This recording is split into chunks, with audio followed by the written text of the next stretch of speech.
చేశాడు. 4 ఏడాదికి 2,999. ఇవాళ ఎంత? 4,000 రూపాయలు, 3,999 బాటా వాళ్ళ టైప్ లో పెడతారు. మనం కట్టేస్తున్నాం చూసుకుని. ఇందులో మనకి అసలు బిల్ ఎంత, ఈ ట్యాక్స్లు ఎంత మనకేమైనా తెలుసా? తెలియదు, పట్టించుకోరు అసలు ఎవరు.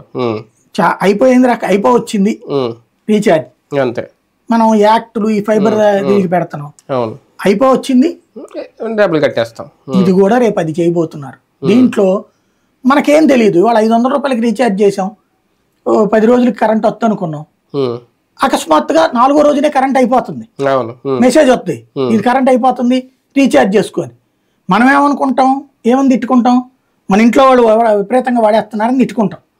అసలు సంగతి ఇదేదో బిల్లు వేసి ఉంటాడు దాంట్లో, ఇది తెలియనీడు, దాంట్లో ఏం చెప్పడం, సైలెంట్గా వేసేస్తాడు. స్మార్ట్ మీటర్లు అట్లా వాడటానికి సిద్ధపడుతున్నారు ఇప్పుడు. ఒరిజినల్ స్మార్ట్ మీటర్ పెడితే అసలు ఏ ప్రాబ్లం లే, కనబడుతుంది నీకు అంతే. ఇదివరకు అదేదో తిరిగేది ఉంటది, అప్పుడు ఎనలాగ్ మీటర్, ఇప్పుడు డిజిటల్ మీటర్. ఏంటంటే దాంట్లో అసలు మార్చడానికి కారణం కూడా ఎనలాగ్ మీటర్ మీద పైన ఒక అయస్కాంతం కింద ఒక అయస్కాంతం ఆగిపోద్ది. దీనికి అట్ట కుదరదు, ఇక ఫిక్స్ చేస్తే అట్ట ఉండిపోద్ది. కాకపోతే 100 కోటి దరిద్రాలకు 100 కోటి ఉపాయాలని రేపు పొద్దున మళ్ళీ కరెంట్ డిపార్ట్మెంట్ వాళ్ళు ఏదో కనిపెడతారు దీంట్లో.